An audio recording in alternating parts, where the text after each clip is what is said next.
My guest today is David Mark. He is recognised as a master of the dark psychological thriller, drawing upon his 15 years of experience as a crime journalist.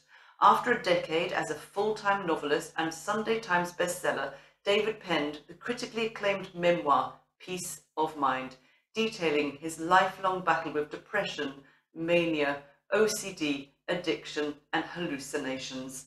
The book has been labelled a lifesaver and essential reading by readers, contemporaries, and mental health professionals. So welcome, David, to the show. Thank you so much for joining me today. How are you doing?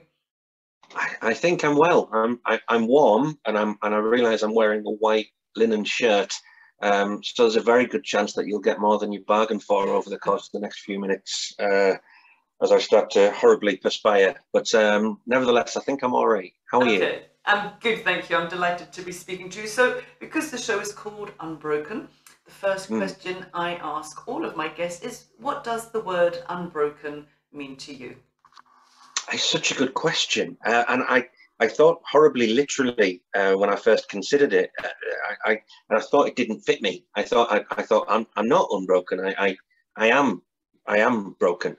I was one thing, and then I smashed, and I was repaired, and then I realised no, I was being poetic, and it wasn't really it wasn't a truthful answer. So I thought about it again, and I come up with a rather equestrian based answer. In that I feel like people with mental health issues are like an unbroken wild horse. You know, they haven't been whipped into submission. There's still something wild and untamed and atavistic about them. So I think, yeah, I think it in my mind, it means that I'm sort of I haven't had my will snapped yet. You can always tell there's something beautiful about a wild horse, and there's something slightly sad about one with its head down and its eyes sad. So yeah, it sparked a whole reverie in me, which most things tend to do. So yeah, congratulations on the question and filling my mind with horses. It would never stop being a wild horse, I would say. But yeah, I read your book just a few days ago, and it was so many things. You write beautifully for a start, and you write in a very funny way as well, but it was so honest, kind of brutally honest, and it was shocking, and it was sad, and it was just so, and then it was full of hope as well. It was so many things, and we had a little chat before, and I said it was literally like you lift the lid off your brain and we just kind of dived into your world. How was it to write your memoir? 'Cause it's very different to your, imagination, Yeah. writing, fiction. That must have been quite a challenge, I would imagine. It was a strange experience, and the writing experience wasn't can't be viewed singularly because the many years before where I was considering it was kind of part of that process as I was working out whether I had anything to say, whether I wanted to be so exposed. I had a lot of things to make sense of in my own mind before I even considered putting that out there.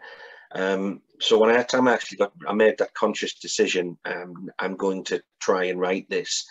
I didn't want to write it with any kind of form or structure, and the last thing I wanted it to be was an autobiography, because I'm so much more than events. To me, the most interesting and probably frustrating thing about me is what goes on in my head. So I kind of wanted it to be the biography of my mind. And the only way I could think of it was like a kitchen flip-top bin where you just take the top off and have a rummage around and pull out a handful. And that was kind of the only way I could proffer it and say, this is kind of how it feels, which is a lot to hand to somebody else. Would you like a handful of my brain? But it was the only way it made sense. And the fact that people have responded to it in the way that I hoped that they would is tremendously gratifying. I think that the Samaritans should be on 999, and they should be well funded and have access to a trauma team. Well, I am a former psychotherapist, so I just really struggle that good counselling, good therapy is not available for all. It really should be available for everyone, because the world would be so much better if our mental health was in a better place. We'd be more productive, we'd be happy, you know, life would just be different for so many people that can't access the services that could make the difference. So just because I could talk to you forever, David. We've gone on and on. No, I'm enjoying this actually, Ah, Madeleine. It's a strange feeling because I get a little bit anxious before I know I'm going to have a chat about peace of mind rather than my fiction. I mean, I've been interviewed hundreds of times about my fiction, and I always enjoy talking about that because it's escapism. invariably Yes, it's not you, is it? The no, and spotlight it is tends on to be you now. yeah, it tends to be people saying nice things to me as well, which I can never have too much of. Yes. Um, whereas with this, separating out me from the book about me is quite a difficult thing because when people say, you know, this book was beautiful, or this book changed me, or This this book book was allowed me. exhausting. I felt like I've been put in a washing machine after I read your book, to be honest. Oh, yeah, Exhausting book, but it was great. It is. I think it's actually going to be a very important book for people that suffer with the same illnesses, for people that maybe have a partner or somebody, you know, as a mental health practitioner, it's very insightful to what can take place.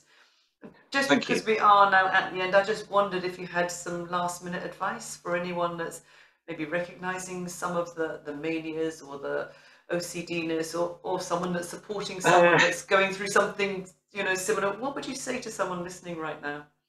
well, I'll try not to be too glib. All I would say is if you're somebody who is concerned for a partner or a friend or a family member who doesn't seem quite well, or doesn't seem quite, you notice things that are out of character or things that are just a little bit, you know, off center. I can promise you that that person is operating at a level of a forensic analysis of their environment at any given moment. And you shouldn't feel compelled to walk upon eggshells for anybody else. But if you have any ounce of try and be at your very, very most self-aware in your dealings with them. Uh, and this is only advice from my own life. I'm not a psychotherapist or anything, but if I want to talk to you about something, or if I'm opening up to you, I need time. I need patience. I need you to be the very soul of understanding in that moment, because otherwise that moment goes. Uh, so, you know, I guess it's very difficult for me to understand how other people feel. I can only say how I feel. But when somebody's telling me about their pain, someone telling me about their suffering, their trauma, I have to be 1,000% emotionally present for that. Well, I Uh, think that is actually a brilliant place to end, because really what you're saying is that we need more tenderness, kindness, Tenderness, and yeah, compassion. tenderness and compassion. Honestly, if I don't know if they're innate human traits, or they're things that are taught. I think they're innate. I hope they're innate. Cruelty always baffles me. I don't. So many other things about life baffle me, but an absence of compassion is just. There's nothing else. If we're not kind to each other, and kind to beyond where we feel that impulse to back away because it's becoming difficult or tedious, or thoughts are happening or feelings are occurring. You know, if you purport to care to the limit, Yeah. or don't purport to. I suppose, I'm not trying to blame anybody else's door. I tried to tell you and you didn't listen. But just allow that person to understand that their suffering is not a burden to you. Their suffering, you want to help them in whatever way they dictate, to just take a little share of that burden for as long as you need them to carry it with you. You know, you can't fix anyone. You really can't. But you can take a little bit of the weight from them while they try and fix themselves.